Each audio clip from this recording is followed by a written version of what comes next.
चल तुला आज ना मी ब्रेड पॅटीस कसे बनवतात ना ते दाखवते. म्हणजे बाहेर गाडीवर मिळतात ना तसेच सेम टू सेम लागतात हां.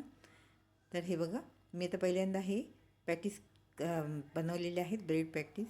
तर ते बघ कसे बनवते ते बघा. पहिल्यांदा काय करायचं, बटाटे उकडून घ्यायचे व्यवस्थित, त्यात मीठ टाकायचं आणि उकडून घ्यायची. थोडीशी लसूण घालायची, आलं घ्यायचं, मिरच्या घ्यायच्या आणि कोथिंबीर घ्यायची.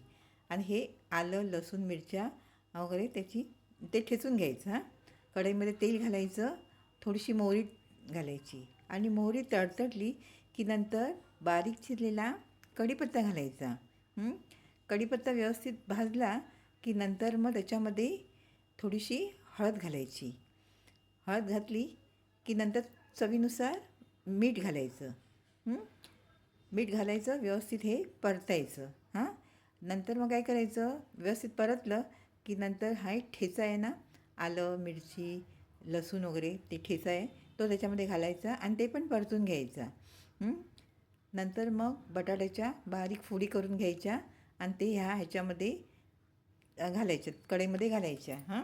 आणि थोडीशी वरून कोथिंबीर घालायची आणि ही भाजी व्यवस्थित परतून घ्यायची. सगळी मिक्स करून घ्यायचं, सगळीकडे हे मिश्रण मिक्स झालं पाहिजे. आणि नंतर ते व्यवस्थित हे मिश्रण स्मॅश करून घ्यायचं, म्हणजे फोडी राहता कामा नये. कारण आपण ब्रेडला जेव्हा ब्रेडच्या स्लाईसना लावणार ना तेव्हा ते उघडता कामा नये, म्हणून हे व्यवस्थित हे स्मॅश करून घ्यायचं.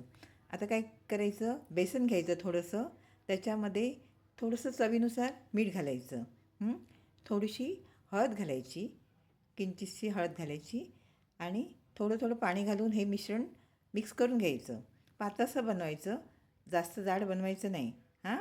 नंतर काय करायचं, भाजी आहे ना आणि हे ब्रेडचे स्लाईस घेतलेत, ते व्यवस्थित मधून असं कट करून घ्यायचे आणि त्याला ही भाजी लावून घ्यायची आणि त्याच्यावरती दुसरा ब्रेड लावून व्यवस्थित ते प्रेस करून घ्यायचा.